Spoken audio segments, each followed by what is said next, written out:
young singer named Justin Moore. We don't do a whole lot of bullshitting up here. We just get up here and play country music.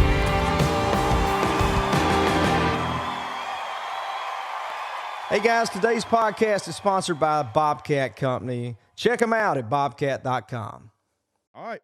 All the red lights are on. All the little squiggly lines are going. We're back, ladies and gentlemen. Welcome to this week's installment of the Justin Moore Podcast. This being Season 3, Episode 28 of said Justin Moore Podcast. I'm your old buddy, old pal, JR the Handler. With me, as always, the singing Razorback from Poe in Arkansas, Mr. Justin Moore.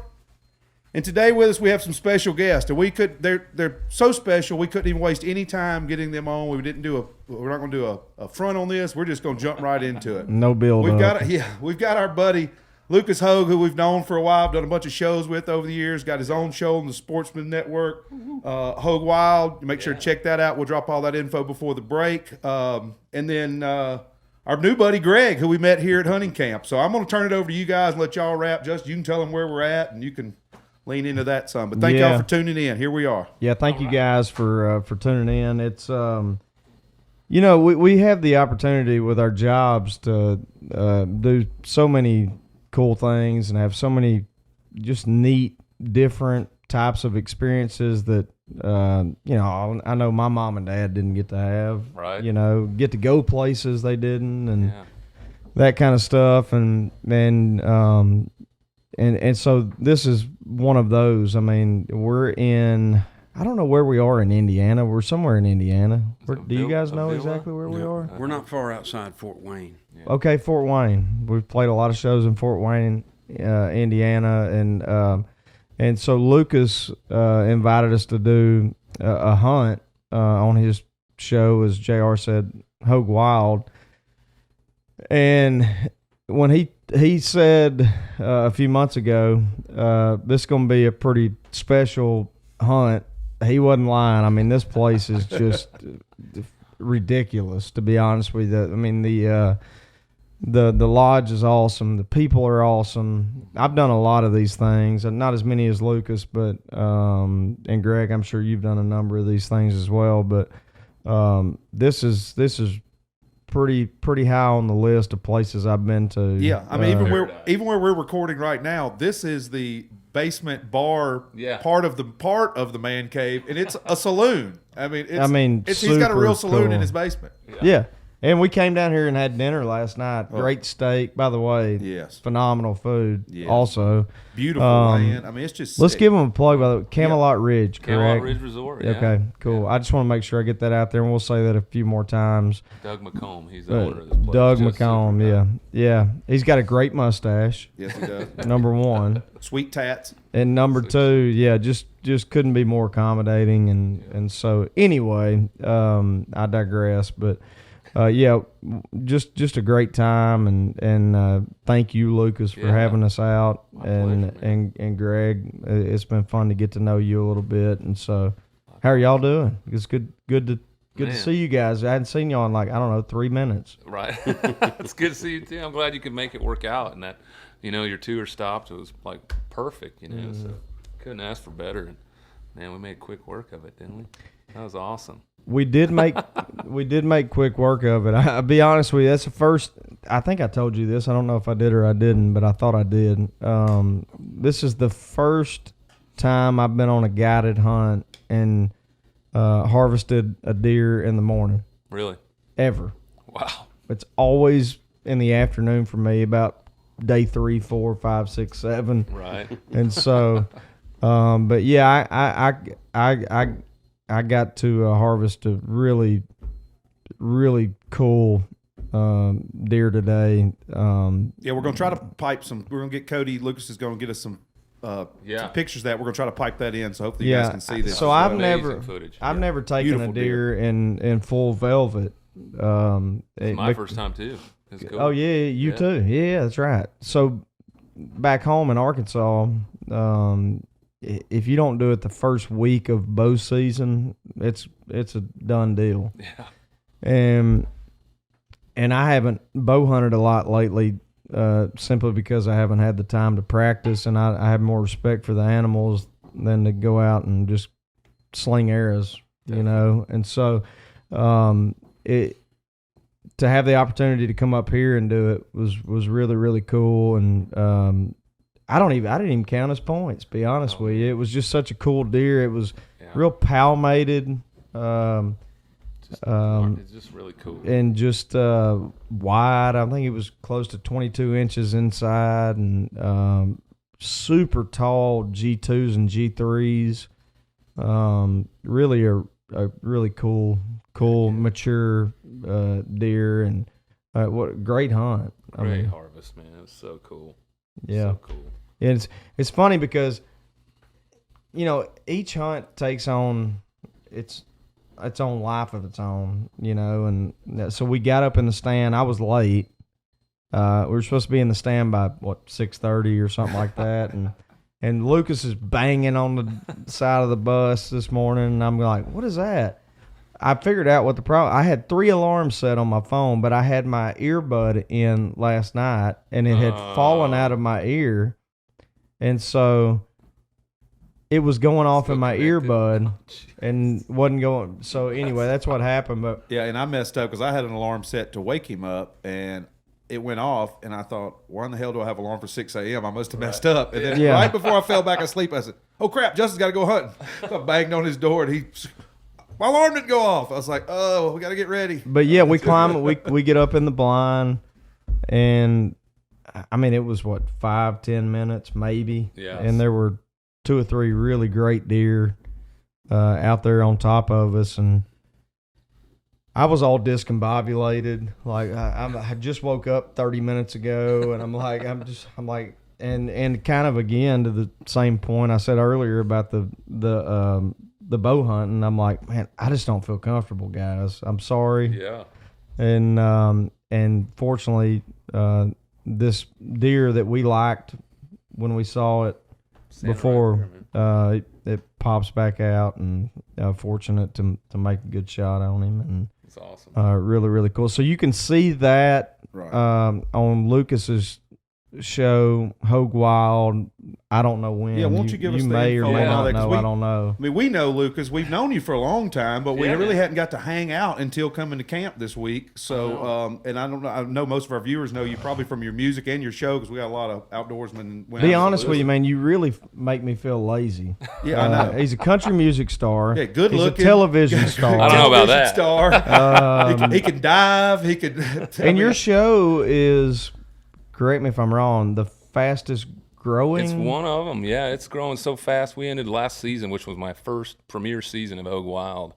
We started June in COVID of last year, and it ended with 2.5 million actual viewers right out of the gate, which was really cool. Pretty amazing. And we're hoping for bigger and better things for this season, which I already started, and it's doing great. This episode is going to be edited really quickly and turned around, so it'll probably be airing somewhere in the middle of Q4, which is coming up here in the next couple months. Right. So it'll be a great episode for everybody to check out.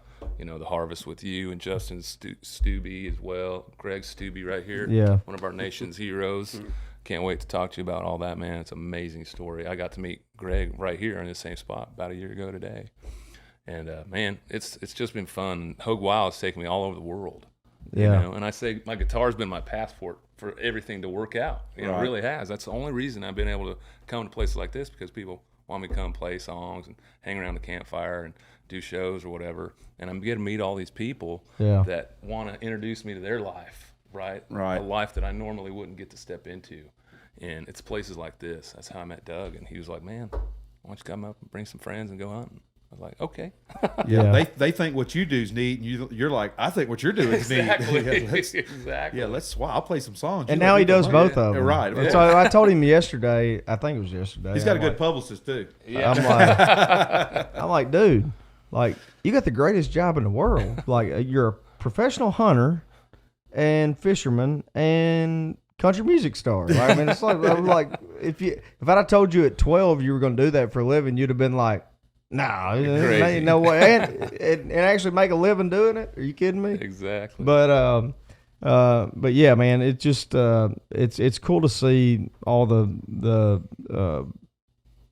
success you're having with the show and music, and we've talked about it, JR, on the podcast since we started it. Like, for the most part, we really are all good friends, and we're all pulling for each other. And it's such a competitive business. You may not think so, but we really genuinely are. Yeah. For the most part, except for, I don't know, Luke Bryan's had enough success. He can go away, but whatever. We're done with him. I'm kidding, obviously. He's done but- enough hunting shows too. Yeah, right. Yeah, but no, and we wouldn't be afforded the opportunities we are without folks like Greg. Just so you guys know, just bring you into the fold a little bit more here, Greg. He is a serviceman.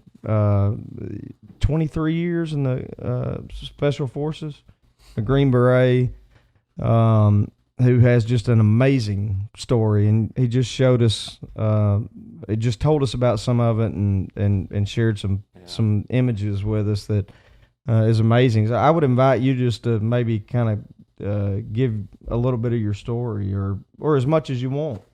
Introduce yourself to everybody who wants to know you and needs to. Because we don't get to do these hunts, we don't get to do shows, we don't get to feel safe, walking around buying groceries without heroes like this right here. Absolutely. So, Well, I mean, I appreciate the sentiment. I really do, and I see and I feel the patriotism and the fellowship in it. But I'm not a hero. I'm a servant, and I'm one tiny turd in a long line of people that joined the military because they didn't have enough discipline to get up on time for work. I had a drill sergeant fix that for me, you know. And that's where it started. But when you're that age, you think commitment is this, but it ain't. It's really this, and you're not ready for it. And for me, the Army whipped me into shape, and I joined, honestly, because it was 1988, and Ronald Reagan was president, and I heard journalists were asking him, what about this bombing in Libya? What makes you think you have the right to do that? They were talking more disrespectful to him than I thought you could talk to a president. My daddy always told me, if you talk to a president like that, you're going to jail. And I'll never forget it. He said they counted on America to be passive. They counted wrong. And Wow. And that's just simple leadership.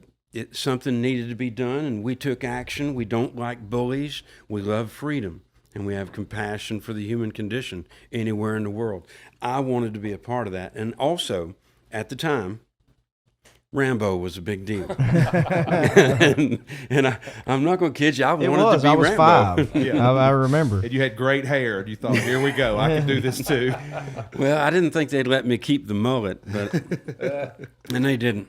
And 4 years in the infantry, and they still hadn't turned me into Rambo yet. Like my recruiter lied to me and said they I would. promise you. Yeah. They didn't make me George Strait either, so like they said they would. But I still drive a truck, not a Cadillac. So. Right. Yeah, so I joined the Special Forces, or I tried out for the Special Forces, and I was young, and it was like knocking on a Shark Tank glass, asking to get in and swim with them. Stupid, right? I still had Similac on my breath, and I was trying to get in there with these big, strong, type A personality warrior dudes from all over the world, and then only a few of them make it. And I still don't know how, but I slipped through the cracks, and then I found out that I had not arrived because they put a Green Beret on my head. It's just a piece of felt. It doesn't keep your head dry, it doesn't block the sun from your eyes, and it damn sure won't stop a bullet. So that's when I had to wake up and realize that if I die on one of these missions, it's not even going to slow down. Nothing's going to stop, and I have to be prepared to do that. And that's when I started learning that the leadership on that side of things is so much different, because you have to overcome your fear of dying to do even small tasks, and a dude's telling you to do it that you may not even like, you may not even agree with what we're doing, but you have to do it. or respect, even. Right. Yeah. And so it just brought on a whole new calling for me to step up and be bigger than I had been. Wow. Incredible. Amazing. And how old were you when you first became a Green Beret, Greg? 24. 24 years old. Wow. Yeah. See, I can't even imagine. I mean, I was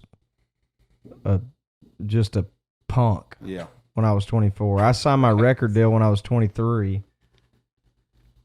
and I was going out and playing the bars in Fort Wayne, Indiana, and those places, and just pouring as much Jack Daniels down my throat as I possibly could. And Greg was smart enough to see ahead of time. He probably would have been in the show drinking said Jack Daniels with you had he not showing up and listened to the recruiter and lied to him.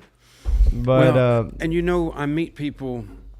Not very often I meet guys like y'all, because you're country music artists and stars. You have hits that we hear on the radio, and that's so meaningful to me because I spent more of my adult life overseas than I have in America.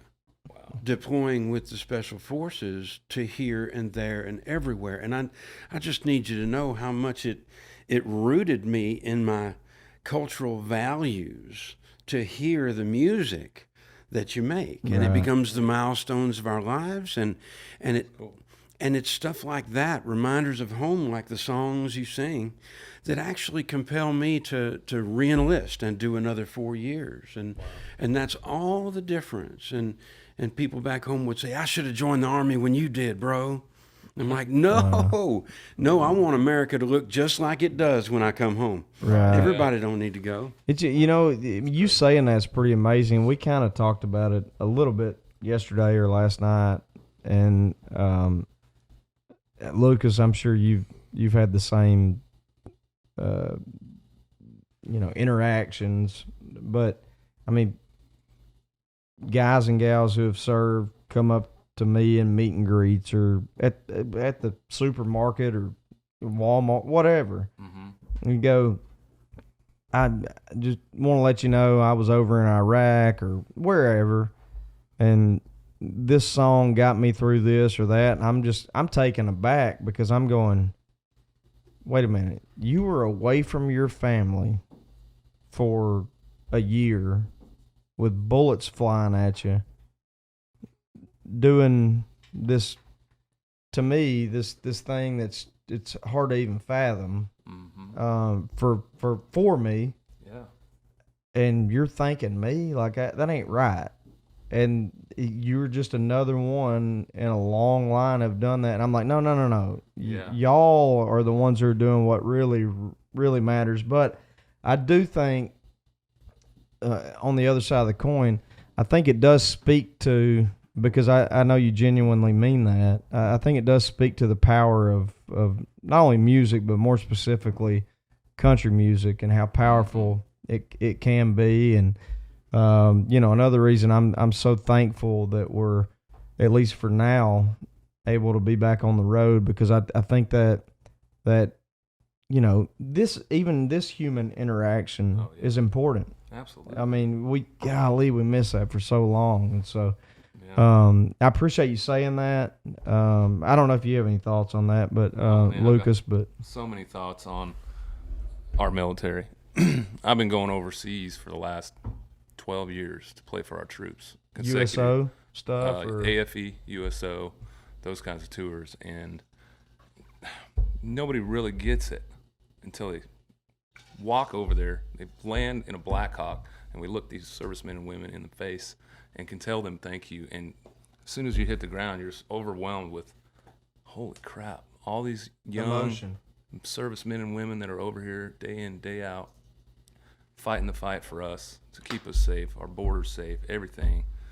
And then you finally get to have that connection with guys like this and become friends, because we were doing the fob hopping tour. I had a guitar on my back, my blue jeans and my cowboy boots on, and we get in these Blackhawks and we fob hopped all the forward operating bases that didn't get to see entertainment. And that's where I meet guys like you. And I'm still friends with all of them. Wow. Because it's just, to me, that's the only way I was going to be able to give back to you guys, because I knew I wasn't wired to be in the military of any kind.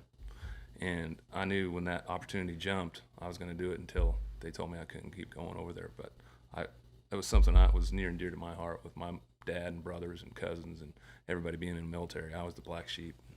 And I was like, man, I'm not going to do anybody any good over there. You need somebody that's better than better than us, like you guys. So to be able to go over there and see that. But I don't think that people in the military are the only guardians. I think if you love freedom, if you love your children, if you care about the future in this country, you're a guardian of everything around you. And even we're here on a hunting trip, and we were fishing today. And And Greg can bait a hook, by the way. I will say that. That he can. Baited a lot of them. That's what makes Green Beret so badass, the way we bait hooks. Extracting the hook too, though, man. That's true. That's a way good better. point. Yeah. But no, conservation is a big deal, and our culture, keeping our cultural values alive. Music does it, conservation efforts do it, and each one of us should take the baton and take responsibility. It's not the military that makes America great; it's America. Yeah. Amen to That's that. a great man. point. That's a great point. Greg, I don't know if you feel comfortable, but if you do, sharing your story. Oh, I Because thought you it's- meant being so attracted to Luke here. Well, you know, Right. Well, yeah, that's a given. hard. We all That's are. just because we have a I low mean, budget podcast. I can't afford 4 mics yet, but we're working on it. Yeah. We get TV stars like Luco. We're gonna get 4 mics Yeah. next time. I promise. But I mean, it's pretty amazing. it is. I mean, Well, if you don't, that's fine. no. The way I see it, I wasn't serving myself. I was serving my country, and because of that, tax dollars trained me, equipped me, and deployed me in our best interest. And I know it was our best interest. I saw what went down. And we were never fighting for anger or vengeance. It was always love and compassion, because we love freedom and we have compassion for the human condition anywhere on the planet. That's what the military does, right? Securing our own safety and the safety of other people abroad. We prevent bullies from taking away the freedom that only God can grant or take away. And in that process, you've got to understand that you may get a black eye. And for me, I guess I was fortunate because it was at the end of my career when I got wounded in Afghanistan. And so I had all the deployments and all the time under my belt. And I was a medical sergeant in Special Forces. So I was the guy on the A team that can, you have to be prepared to do surgery, anesthesia, trauma management, field. minor dentistry, a little veterinary medicine, preventive medicine. So you got to safeguard the well-being of your team and provide support within the host nation, which builds rapport, and helps their confidence to grow and fight for themselves. But in that role, I saw a lot of bad stuff, that. And I guess I got to the point where I thought it couldn't be me. It would never happen to me. I'm the medic. I'm the one who takes care of those people. But then it did happen to me, and I got blown up and shot and burned. Had a hard day at the office that knocked the chip off my shoulder, and I spent 1.5 years in the hospital, 17 surgeries to get that chip off my shoulder. And it taught me to look at things differently. And, one of the things that really day to day stays with me, I have a whole bowl full of these bracelets at home. And I wear them for guys that I worked with, trained with, fought with, and they didn't come home. They're the ones that I call heroes. And I don't wear it for sympathy, because my daddy taught me where to find sympathy, and it's in the dictionary between shit and syphilis. And I'm stealing that. No kidding. And, Dang, that's good. So, no, I don't wear it for sympathy. I wear it because if I'm not living and loving to the fullest each day, this dude would come back and kick my ass. Because what would they ask of us if they could speak to us now? Because we're holding the freedom. We're living it every day now that they died for. So we have to be our best. And I got a chance to live. And I do feel a measure of guilt sometimes. I felt guilty when these Marines were killed in Afghanistan. That was a blast not unlike the one that I survived. And but I don't regret any of it, because it taught me to live better. I have better awareness. And one of the biggest lessons is that this guy, his name was Riley Stevens, and I didn't like him. I was an instructor in the medical program for Special Forces, and I flunked him out with extreme prejudice. Couldn't stand the guy. Wow. I thought. And I guess I'd gotten so full of myself that I could judge somebody from a distance and tell if they were decent or not. Judge a book by its cover. Oh, gosh, I was so good at it. Just ask me, I would tell you. Right. And this is one of those cases where it came back to, and, I guess the Lord put it in my lap that I'd been wrong the whole time to think so highly of myself and poorly of other people. I think Murphy's Law has an addendum to it. If something can go wrong, it will. But when it does, the one that saves your butt is the one you've been talking the most trash about. And then all of a sudden, you're going to have to recognize that's a good person. But sadly, we don't see the good in somebody until there's something in it for us, usually. And this was one of those cases. He showed up on the battlefield when my intestines were hanging out and I'm still on fire. And that's not who I wanted to see because he knew I didn't like him. And when he did show up, what do you think I said to that man?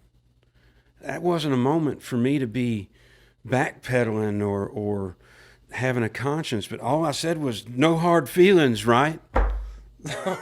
Wow. I did. Wow. And of course he didn't. And he performed a better trauma clinic on me than I had ever done in my career. And he saved my life. And suddenly I loved me some Riley Stevens. Mm-hmm. But nothing changed about him. The only thing that changed was my ability to see the greatness that had always been in him. Wow. We weren't the same, so what? That's heavy, dude. Wow. Yeah, and after you'd flunked him, Yeah. you got to think maybe that inspired him to take it to another level, and then it turned around to help you, and y'all both saw that at the same time, maybe. Oh, he went through 2 more years of training, and that stuff ain't fun. I'm telling you, we're not talking about a hell week. We're talking about 2 years where you have no quality of life, no family life. You're suffering. We punish these guys worse than we can treat enemies of the state when we interview them. And they've all volunteered to be there and go through it just to have an increased chance of dying for us. And he came back with no hard feelings because he really wanted to serve. Can I Wow. ask a tough question? What happened to Riley? On a subsequent deployment, Riley was shot in the neck. They were going into a structure with bad guys in it, and somebody started shooting from the inside, and one of the bullets went through the wall and got him, and the medic couldn't save him. Oh, no.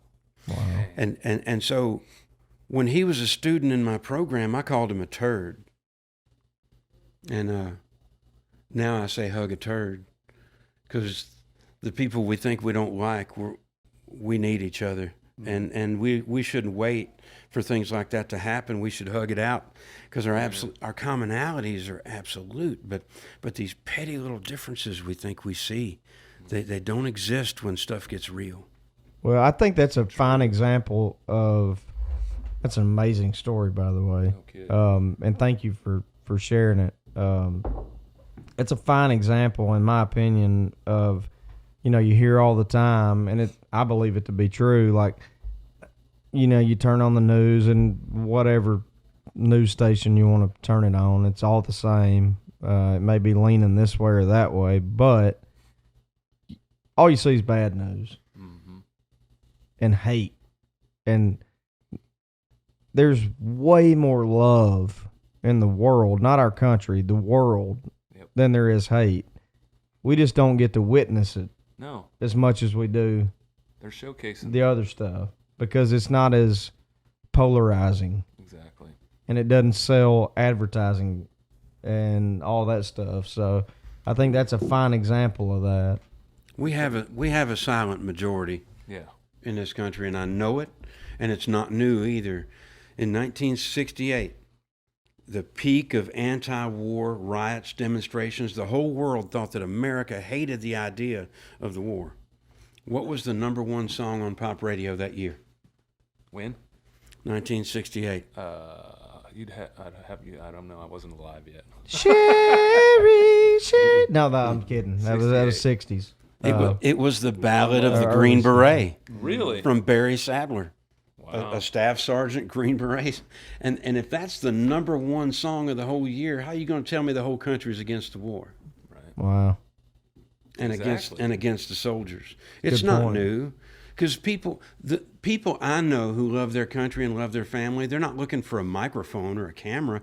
They're looking to go to work and earn a paycheck and feed their kids and keep them in a sports program. Yeah. Amazing. Dang, man. Wow. Unreal. Well, to lighten it up a little bit.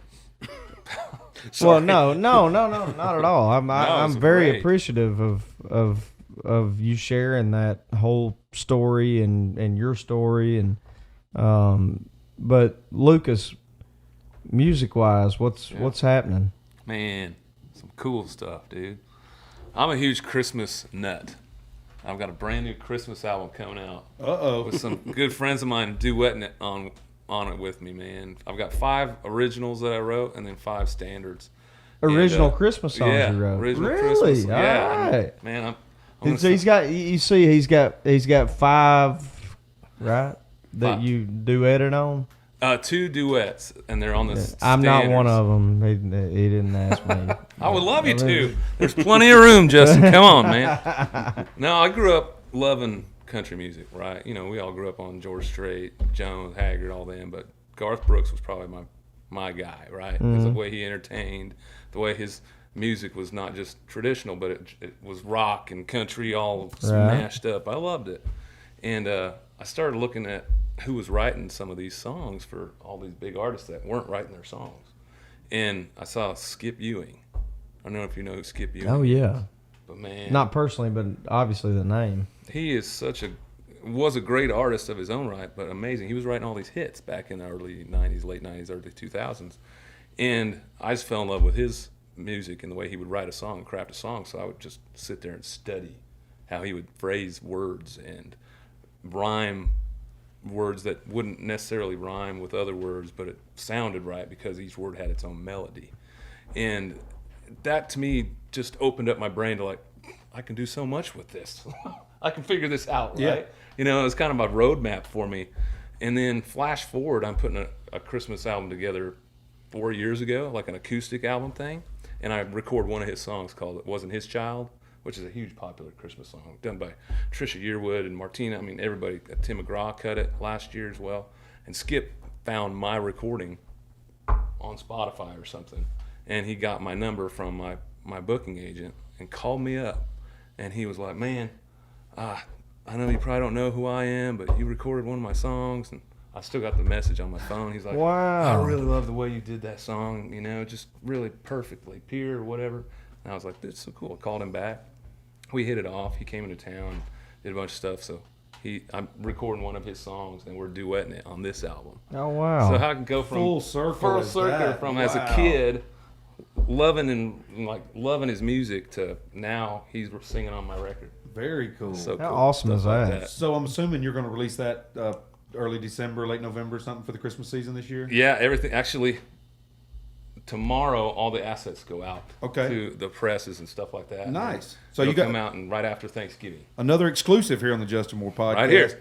As this drops, and this will drop that day because this is going to come out on the day after Thursday the 9th. Nice. So you heard it here first, even though it may not get out first, but it was actually said here first on the Justin Moore podcast as we record this. We So, just shot love all the videos and the pictures and stuff like that for the album 3 days ago, like right before we came up here. And we don't even have a name for the album yet. It's so new. So we're trying to get there. And Jamie O'Neill's going to be on it too. Oh, very She's cool. going to sing. She's a great voice. I just love She's her. got a great voice. yeah, I got the question of the week though. When do you sleep? I don't. We were just talking about that. I mean, And that's. I don't think guess your I'll sleep wife when we does dead. either. She don't. She sleeps even less than I do. She is a go-getter. yeah. Just Her and her partner Jessica, man, they're the best. yeah. In all You know my wife, right? in complete transparency, Lucas and Lucas's wife and myself work together in Yeah. a sense, and they've been awesome. But yeah, shout out Artistry Alliance. yeah, I know how much They're awesome. Orlando how Rock. much she works also. Oh, yeah. So like you guys Yeah. got to be like two ships passing in the night. Yeah, how do y'all? Oh, yeah. My wife and I have to get our calendars out every month or so and figure out when she's picking me up from the airport Right. and when we're going to do a date night or when we're going to do anything. We have to map it out because of our tour schedule. Yeah. You got a tour schedule, you've got a show schedule, you've got recording stuff on a special, not just your regular album, Writing. Christmas album, and writing all these songs. Yeah. So how do you balance that? He ain't got no kids. That's exactly one right. reason. That helps. I'm telling you that. I got 4. Y'all think I'm lazy. I ain't lazy. I just got 4 damn kids. Exactly. I'm telling y'all. But even logistics on time wise, like how do you? I mean, I guess it's just that it's scheduling because you have to It book. is. Well, I'm going to play in Fort Wayne. I'm going to play in Flint, and then I'm going to do this. Well, then I got 4 days off. I'm going to go to this camp, or I'm going to fly somewhere. And You hit the nail on the head, and I've been blessed enough to be able to have my wife travel with me as much as possible. Since we don't have kids, Yeah, it helps. we don't have that, who's going to take care of the kids, or is she going to stay home with the kids, or anything like that. We just go, want to go? Let's go. Yeah. We were just in Dominican Republic for 4 days scouting for an episode. See, okay, so y'all think, all right, everybody out here listening and in particular watching, y'all think being a country music singer is cool.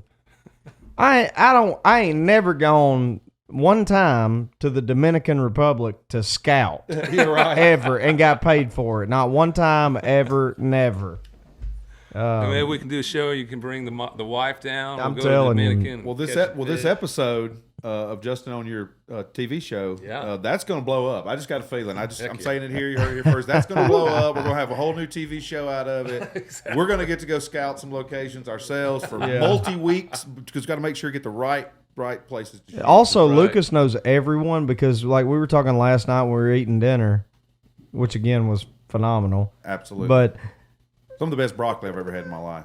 broccolini. Broccolini, yeah, whatever you call it. I thought it was That's asparagus right. at first. And I So- was like, even better. But we're like, hey man, we know this guy that blah blah blah in Hawaii, and blah. He goes, oh yeah, blah blah. I'm like, okay, I guess we're no help. No. He doesn't need that. Oh, Yeah, man. whatever.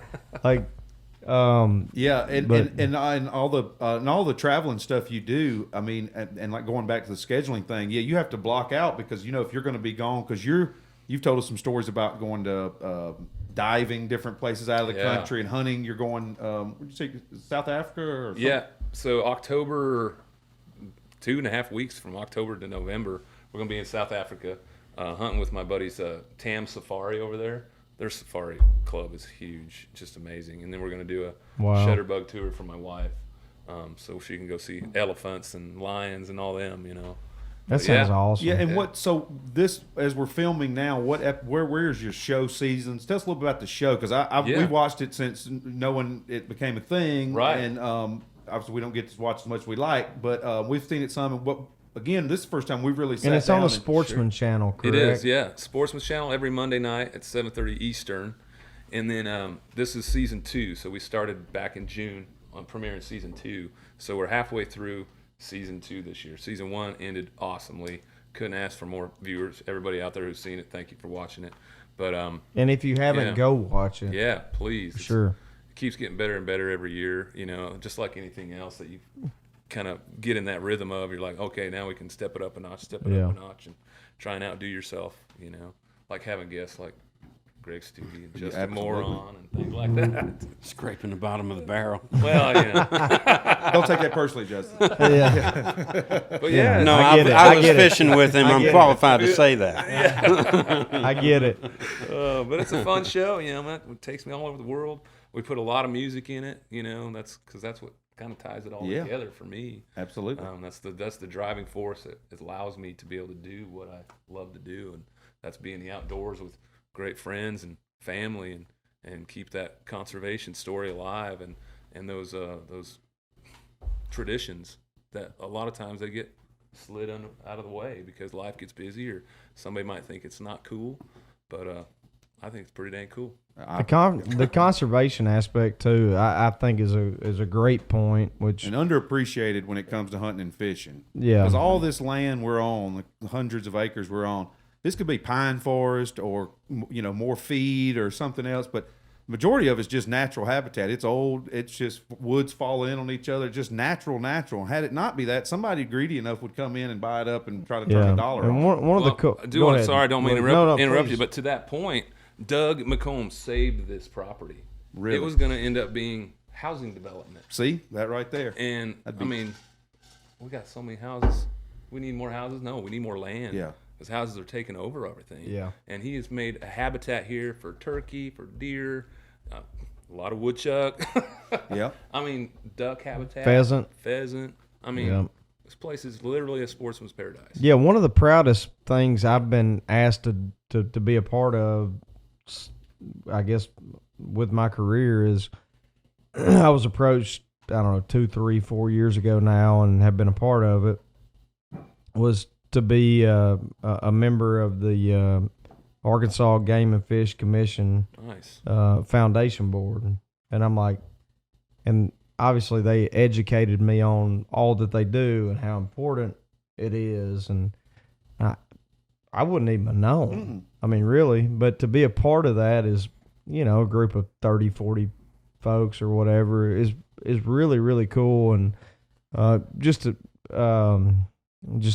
Yeah. tie a bow on that. It's stuff like this So- and the revenue that comes off of these tags and licensing and all that stuff that goes into where I can take my nephew to fish at the creek because the creek's still there. Without it, it may not be. It may be like the LA River. The LA River used to catch fish in too. We see how that turned out. You know what I mean? Exactly. So, and to your point, yeah, we've got enough houses. We've got enough old Walmarts broke down. We need to rehab and turn them into something before we start tearing down anything new. Yeah. You know, no knock on Walmarts. Every building in any town that goes down and they move out. And, We need to turn them into Remington factories. yeah. Right. Yeah. Exactly. Just more merch stores. Yeah, Lucas yeah. Album stores. Batteries pluses. Yeah. Yeah. Bobcat dealerships. Bobcat dealerships. Wrangler manufacturing plants. I don't know. Hawk blind, man. Yeah. But yeah, and people don't, because I didn't as a kid. You know, my dad told me that, but you don't pay attention to your dad when you're little. Like Greg was saying earlier, we think we know everything, but we don't know shit until we're about 30, really. Exactly. Most of us. Me, probably about 35, but or whenever I met my wife. And she let me know to remind me that what I needed to know. Right. But you don't know when you're a kid. You know, that's why we got to get no. We can't go right now. We got to go by the Walmart to get our fishing license. We just can't Right. go because that money go. And you don't think about it, but all that stuff goes into making sure you can do this stuff for everyone, not just people get to come do this in this nice place and that stuff, but just for everyone who hunts and fishes and enjoys the outdoors in general. Yeah. You go to a state park, you go to We talked about this recently, the state parks and how when we went to great Big those Sur. people are. Yeah, just and that wouldn't exist without the stuff that comes from these type of events and Conservation organization. efforts. Just conservation Yeah. efforts Yeah, in man. general. So for all the squawking out there from activist groups about conservation issues in nature, it is hunters and fishermen that pay for it. Right. Absolutely. Period. That's just the Period, way it the is. end. Yep. Taxed on every hat, shirt, camo, piece of equipment, all that. There's portions of that all go back to conservation efforts. Even when you're like purchasing licenses, buying lures, I mean anything like that, going to the state park, getting a ticket to go into it, putting your boat in, you have to get a boat ramp ticket. All that stuff goes back to building fish habitats and putting in boat ramps and giving you access to these great places and having great places to go And to. and all four of us could go into, we won't, but all four of us could go into, the benefits and the opposite of not harvesting or catching or whatever said animals, fish, etc. So Yeah, and like I said, and the money also goes into making sure, I'm sure, to pay law fees to keep these Yeah. people from destroying natural Yeah. habitat all Yeah. over the country and the world. well, I mean, like Jr. and I are married to women from. To your point, we're married to women from south of New Orleans, which is basically the Gulf. Yeah. Um, Shout out Southeast and- Louisiana, home of Louisiana. yeah, Stay strong, y'all. Power be back on soon. but I mean, they do for like saving the marsh. Oh, And, yeah. like I remember going to a banquet, whatever. I don't know, coastal 15 conservation years, stuff. 15 years ago with my father-in-law. About that, and I had no clue what that even meant, and then I learned, and I'm like, wow. Yeah, we lose a football Yeah. field of So, marsh yeah. every day in the Gulf. Yeah. I mean, it's just, Really? it's just I had yeah. no idea. Yeah, my So- wife and them know roads that used to go places that now they lead to the Right. water and stuff. Wow. It's that much every year, and that's why the storms get worse. We don't have that to, Barricades. and that comes from. And that's all not kinds of necessary. things, but And that's not necessarily animals, but you brought it. You kind of that your point led me to think about that, and like it's not necessarily animal driven, but it also is, it's habitat that the animals don't have any longer. Yeah. They're You getting know, pushed back and pushed yeah, back. Well, exactly. alligator, if you see alligator in somebody's pool, that's because we tore up where he used to live 9 times out of 10. Right. You know. Well, and some people think of hunting and fishing as redneck hobbies, but I think of it as it's cultural values. You know, you want your kids to grow up understanding God's creation and nature. Furthermore, if they're going to hunt or fish, you're going to be operating boats, shooting guns, and they have to learn safety at a much younger age than other kids that don't do specifically those things. Respect. And I don't know about y'all, but I don't want my kid driving a car before he understands safety, and what he does affects other people. Yeah, no doubt.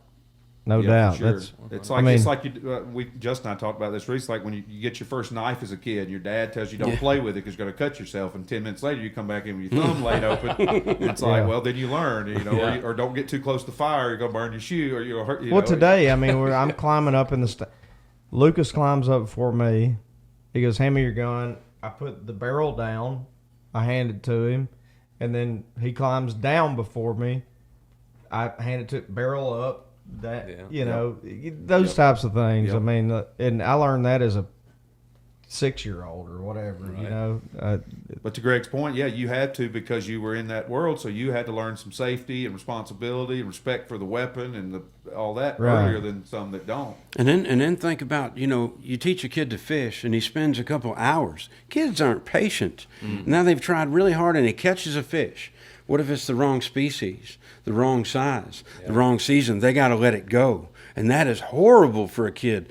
But where else are they going to learn about conservation and the laws matter and preserving a species? Right. Yeah, So it exactly. breeds responsibility. Right. Absolutely right, man. Yeah, and like I said, it as much as you want to keep, if it's 2 inches short, you just can't, son. That's Or, right. You know, you That's just can't. it. in the slot, Yeah, Yeah. That's right. And then it's we had a 14 to 16 inch slot at my lake back home, and I'm like, oh, they're all in the slot. and then so you got to put Damn, it back, man. and then it inspires. They got to keep fishing. Got to get one. Yeah. Then they're fired up about it, and then they're fired up. And then you got a lifelong guy, and you know. Be all quite honest, y'all all tell I'm an eater.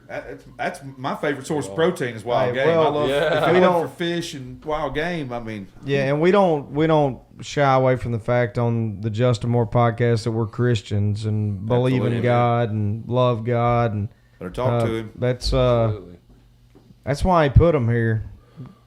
You Yep, know, agreed. in my opinion. We're supposed to be stewards of his creation. Absolutely. Absolutely. And so it's funny because it reminds me that. So my wife and I, ever since we moved back to our hometown, my hometown, like 6 years ago, we've been wanting to plant a garden. Well, we didn't do it until COVID because we felt like we had the time, so we did it, and we built one way too big. I mean, way too big. I mean, we could have fed the whole damn county with our garden. Right. But we made our kids go out there and plant it, plow it, the Weed whole it, all thing, Nice. pick it, shell it, all of the above. It's the same kind of deal. And they were so You know, excited the and first they time they oh, could it bring was- stuff. when in. they could go out there and grab a jalapeno or some purple whole peas or whatever Tomatoes, tomatoes. I mean, they were like, "Oh, how cool is this?" But it's kind of the same thing when you talking about the fish and the deer and different animals. Like they're like they see it, you know, how it all kind of happens, so to speak. It happens at McDonald's. Yeah, it happens. Yeah, for sure. But, hey, and on that, while we're talking about that, just rando, and everybody remember to use the hashtag Justin Moore Podcast if you want to interact with us or questions or comments for the show. But I was just thinking one, and we did this not too long ago. What goes good with roast? Is it rice or potatoes? Because where our wives are from, it's rice. But we found out everywhere else is potatoes. But speaking on that, I talked about this yesterday. Favorite wild game to eat? I know growing up, my birthday is September 11th. which we've got coming up soon. By the time this airs, I'll be on the edge of 42.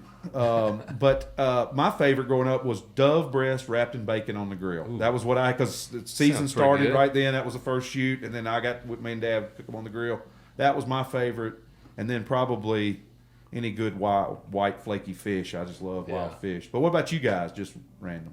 You want to go first? I love the white flaky fish myself. I don't like fishy tasting fish. Same. I like clean. So you don't like last night- salmon? Salmon is good if See, it's I fresh. can't do salmon. The salmon Really? last But night if you was had good. You don't like salmon at all? fresh caught king salmon, that's what you have to try. I can't do salmon. Last night I can was do good. I any like last fish night's. It was but good. salmon. It wasn't Really? fishy. Yeah, Oh, it man. seems like oily to me or something. Yeah. I don't know. You I'm with need Greg though. If it's fishy, I'm out. You need Yeah. the right salmon, like a crusted, glazed salmon. Fresh. Oh, my God. You don't make it in the dishwasher, do you? Like some people do. Have you heard that- Oh, I've this heard whole of that. thing? Yeah, Yeah, they put yeah. it in a Ziploc and let Yeah, the they- hot water cook yeah. it. Woo, no thanks. Is that like an emulsion thing without having to do it or something? No, it's like a steamed kind Yeah. of deal or It's something. very Anyway. strange. Well, what My- else, Greg, was on yours? Yeah. Well, it's not. It's a lesser known animal, but in South Texas they've got nilgai running around. Looks like a devil's horse, you know. Oh, wow. Man, that is some of the best meat I ever had. I think that and moose. Interesting. Good stuff, yeah. Mine, well, for fish, it's halibut all day long. Right. And then for venison or any kind of wild game meat, it's elk. Elk, And yeah. how I love cooking my elk, I'll take, certain part of it and I'll cook it up into little bitty, like medallions, what I call them, elk medallions. I'll take them about the size of a 50-cent piece. And I'll put jalapeno cream cheese on top of it and stuff a jalapeno in the top. And then I wrap that thing in about 4 pieces of bacon. And I put it in a smoker.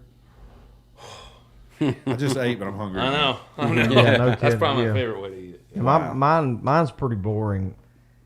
Hunting, my favorite to eat is deer, whitetail. I venison. just love whitetail. What cut? Like back straps or? Oh yeah, backstrap. yeah, got it. But you like? I know you're a big summer sausage guy too. Yeah, we do. We do a lot of. There's a place back home I take all my deer to, and what I do is, and y'all probably have this where y'all live also, but you can donate some of it to Hunters for the Hungry, which is Yep. a great cause, by the way. Out there, if you're not familiar with it, they donate to homeless people, and so I do like a quarter or a half of my deer to that if I know I don't need it or whatever.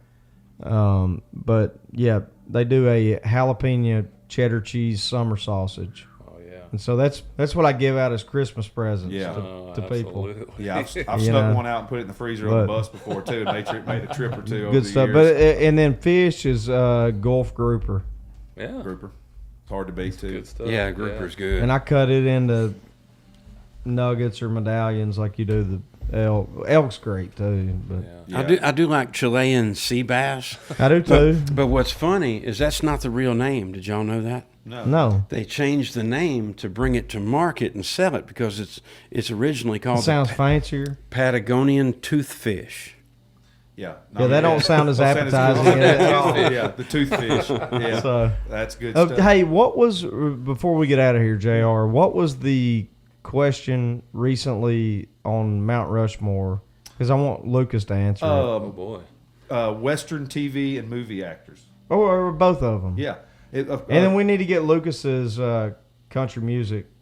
Yes, we'll get Mount those in. Rushmore. And I don't have any service here, which is a blessing and a curse. More of a blessing this week. I'll get to everybody I need to, but I don't have any of my stuff pulled up, so I don't know the exact question, what listener sent the question in. But the question was, what we do Mount Rushmore here, or we did for a while, and we kind of stopped, well, not intentionally, but we just haven't. But we kind of ran its course with country music, Mount Rushmore, and then a recent viewer sent the question in using the hashtag Justin Moore Podcast.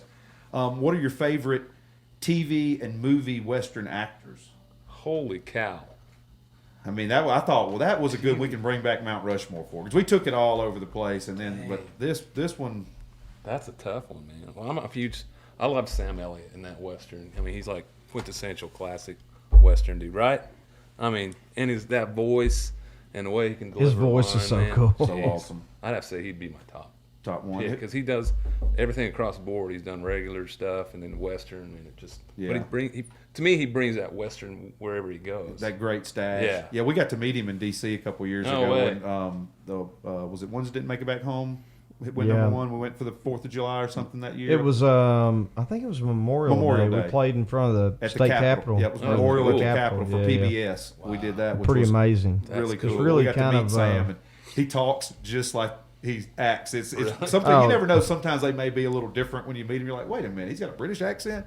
But Sam Elliott is Sam Elliott all the time. What did he say? Just we said something about pleasure to meet you. You too, mijo, or something. like that. Yeah. You're like, oh my gosh. What? Man.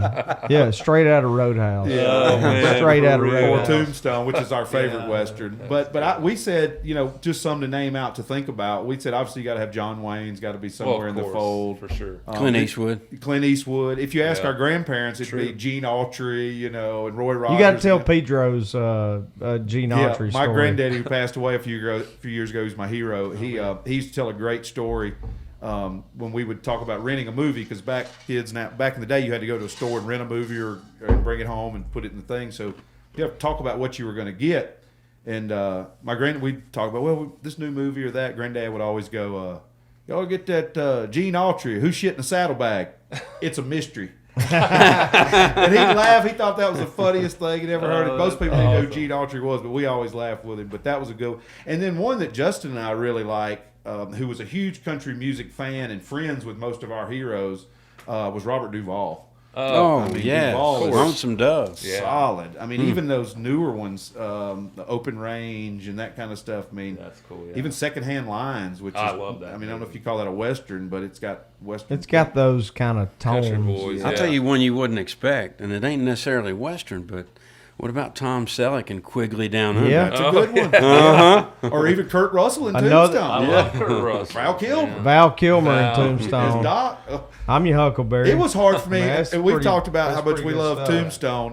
What was it? Tombstone's my favorite movie of all time. Well, didn't they do- I know I'm small-minded. Yeah. Oh, no. Like, that is my Not at favorite all. movie. So of many all time. agree with you. But wasn't there one right before or after that was Wyatt Earp and a different set of actors, and it was good. But man, Tombstone's just too No, I'm good. coming. Hell's coming with me. Yeah, it's so good. Or coming with us. But Kevin Costner has done really well. Costner. damn Yeah. right he has. He's Yeah. wrestling now with Yellowstone. I mean, Yeah, yeah. I Oh, haven't yeah. yet seen Yeah, an my episode. wife is in love. She You would haven't seen leave Yellowstone me. yet? Oh, you got to see it. I haven't watched an My episode. wife would leave me for Kevin Costner Yellowstone? today. I got into Longmire. I've You heard got to that was watch good. Yellowstone. I just Did haven't you even- like Yellowstone? I think Yellowstone is one of the best film productions in history. You have to Wow. watch Yellowstone. I was My on the wife fence. would leave me I was on for the fence, Yellowstone and then they changed it. for Kevin Costner today. Yeah, yeah. If I he was, were that character. I was on the fence at first. I was late, and then I started, and I caught up, and yeah, it's really good. It's I'll really try good. it. It's strong. It's most westerns are kind of fluffy and the way you wish things were. Yeah. But Yellowstone is real and hard Yeah. and nasty Yeah. the way life Yeah. is. Okay, I gotta ask It's this. probably a heightened version of reality out there, because I'm sure there's not 75 people off that one cliff where they. You don't know. Especially out west. Yeah, I better be quiet. We don't have good yeah. service here either. you know? Yeah, Some of my favorites, though, I have to the be train honest. station. I was a Billy the Kid fan. Billy the Kid. Oh, yeah. You know, the story, everything. Yeah. Were you guys ever watch the Young Guns? Of course. I love yeah, Young Young Guns. Guns 1 and 2. I just Yeah. watched it. He had never seen for the it. first time Really? like a week ago, Yeah. maybe. Yeah. I had never loved seen it. it, and I love West. I grew up loving westerns because, like Jr., my grandpa was my hero. We talked about that earlier Yeah. today.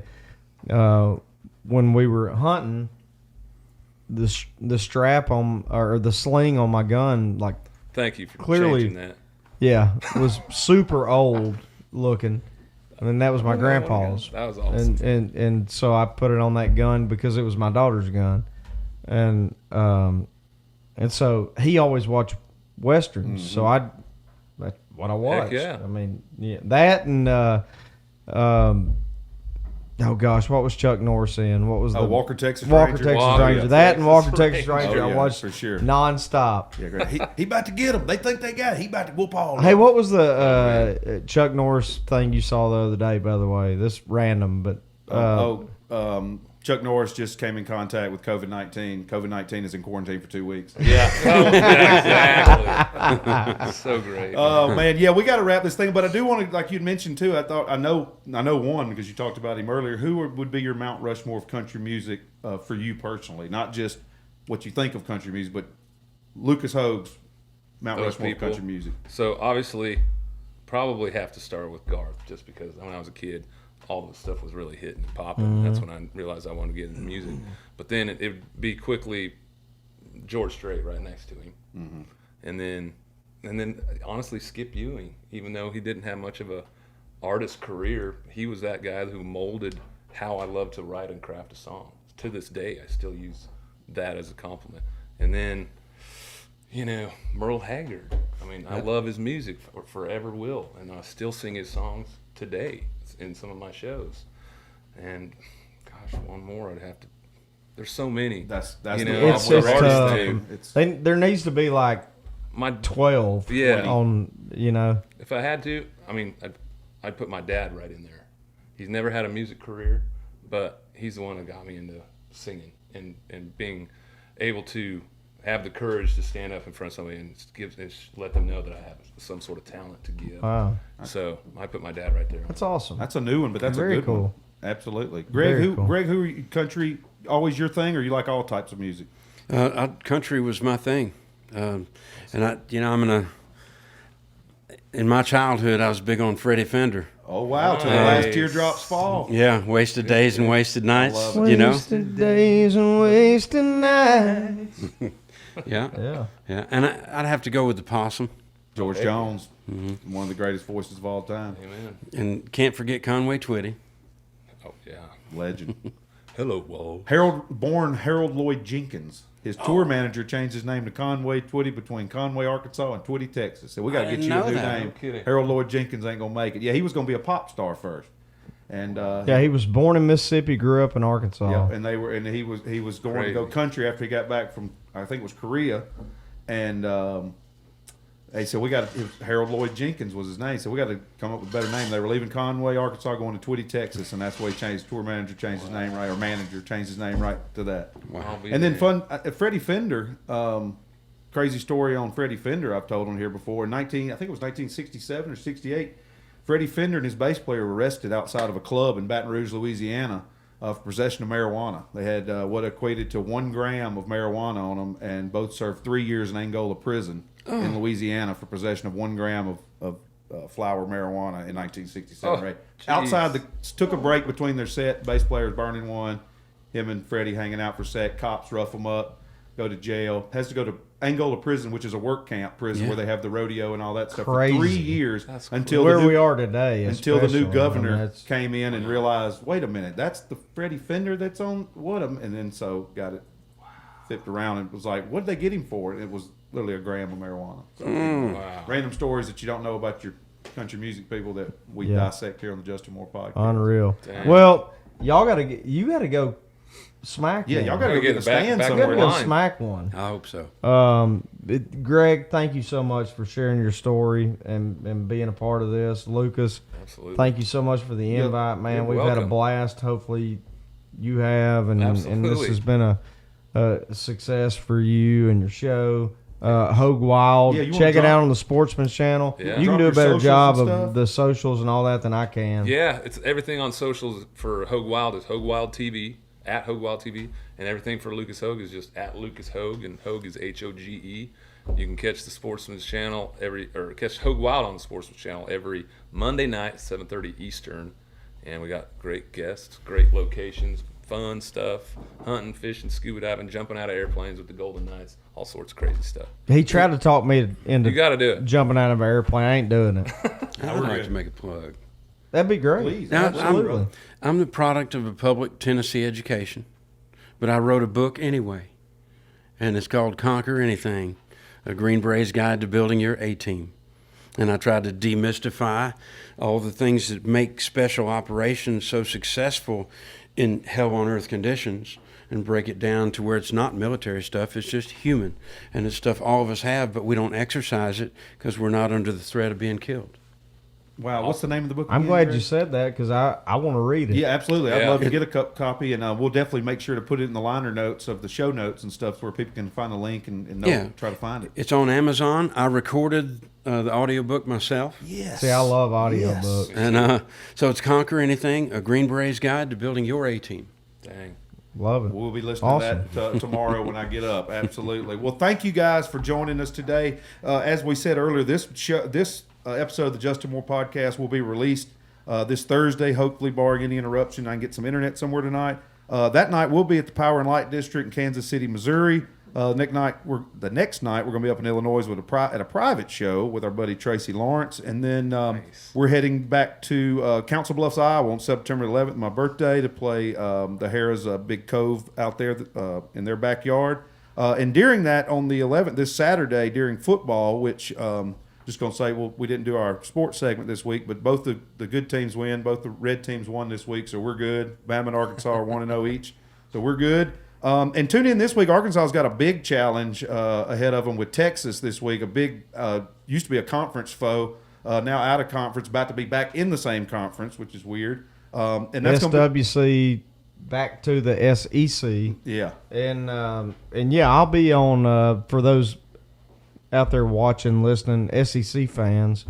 SEC Nation is like the game day of college game day of the SEC. Would you agree with that? Yeah, Laura and Tim and that Laura whole bunch. Rutledge, Tim Tebow, I don't know who all. Paul Feinbaum, a couple others. Right. I'll be on that Saturday. Saturday morning before the game. Yeah. Games that afternoon. We're going to do that around noontime. Also going to do Marty and McGee, our buddy Marty Smith. Going to get to spend a little time with him Saturday morning. Who was on the podcast either season 1 or 2. Season 2. I You believe can go back and find that. Yeah, But good, big friend of the podcast. One of our biggest supporters to push us to do this podcast. Shout out to Marty. We're going to do his show. Justin's going to do his show. We're going to go to Fayetteville, rock that. And then hop on the bus and haul butt to Council Bluffs, Iowa to do a show that night. Then next week, the 16th of September, we're in Sylvania, Ohio. The 17th, Allegheny, Michigan. And then Washington, PA on the 18th, which is up the Pittsburgh area. we're never going home again. Yeah, never. No kidding. Jeez, man. I feel like Lucas Hogue. Yeah, right. So thank y'all for tuning in. Thanks to Greg and Lucas. We'll make sure to put all the notes in the show notes where you can find these guys. Thank them for their time. Thank you guys for your time. Yeah, as you, guys. always, thanks for Appreciate it. tuning in to the Justin Moore Podcast. I'm JR the Handler on social media.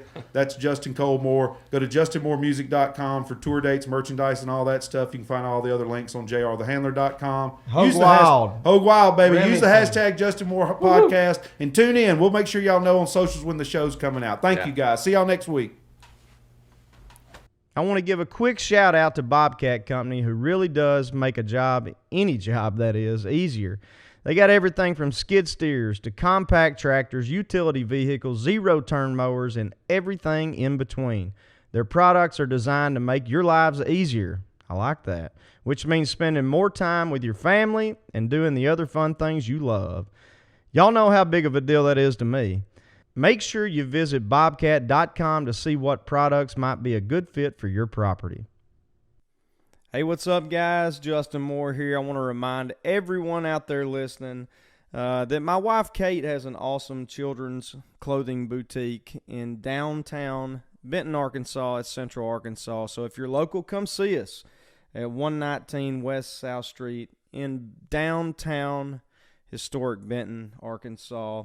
Again, that's 119 West South Street in Benton, Arkansas. And if you're not local, we ship everywhere. So you can find us at shopthislittlepiggy.com and see all that we have to offer, all that my wife Kate has to offer, I should say. Facebook, you can find us at shopthislittlepiggyAR. And Instagram, you can find us at shopthislittlepiggyAR. But check us out. It's called This Little Piggy. And see what we got to offer. ShopThisLittlePiggy.com. Hi, y'all. This is Brandon Bing, singer-songwriter and whiskey maker. You're tuning into the Justin Moore Podcast. Visit EasyLiquor.com to grab your bottle of Bangtail Whiskey and join the Blue Collar Swaller family today. Follow us on all socials at Bangtail Whiskey for more news and updates. Now pour a jigger and take this 8-second ride with us. Hey, gang. As y'all have heard, the Justin Moore Podcast has recently teamed up with Wrangler. Wrangler has been an icon in authentic American style around the world for more than 70 years. With a rich legacy rooted in the American West, Wrangler commits to offering unmatched quality and timeless design. As y'all have heard me and Justin talk about on here, George Strait and Alan Jackson, they're Wranglers. We wear Wranglers too. Its collections are also for men and women, children, to look and feel great, inspiring those who wear them to be strong and ready for life every day. Wrangler is available in retail stores worldwide, including brand flagship stores in Denver and Dallas, department stores, mass market retailers, specialty shops, Western outfitters, and online. For more information, visit Wrangler.com.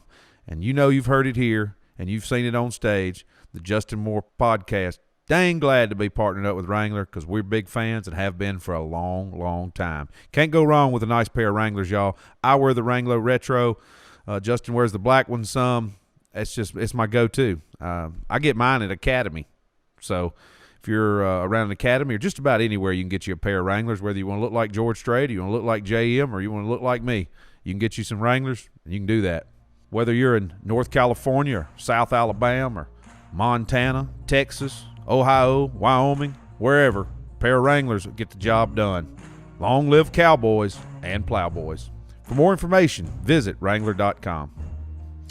For any of you first-time listeners out there, at the end of each of our episodes, I like to do a little reading out of a book I've had that I've got a lot of use out of over the years. The book is by Mr. Charlie Daniels, and the book is called Let's All Make the Day Count, The Everyday Wisdom of Charlie Daniels. Making the cut.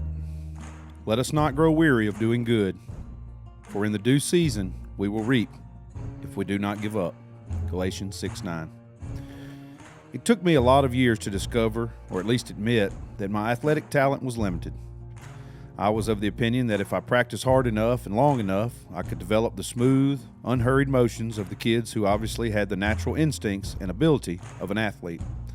When I was around 16, the boys' club I was a member of formed a softball team to play the other Sandlot kids' teams in our city. I went out for it and worked hard to secure a position on it. When the roster was announced, I was not on it. In fact, I was the only kid who went out for the team who didn't make the cut. I was devastated. I didn't understand. I guess it was my introduction to the world of competition. I went out for the football team at Tilston Junior High the next year. I decided to try out for the center position. That summer before school started, I got some older kids who taught me some things about playing the position. I worked hard all summer, and when the school year came, I walked into the tryouts prepared and confident. I played first-string center for Tilston that year. It was not because I had developed any more athletic ability, but because I went out for a position I was able to play, and that was within my limited talents. I prepared for it, and I wanted it with all my heart. Competition is a fact of life, and your willingness and ability to meet it will determine how far you will go in your career. It starts by being brutally honest with yourself and about your abilities. Pick the strong points. Prepare to get sweaty. Don't mind the extra effort. It's a small price for living your dream. Let's all make the day count.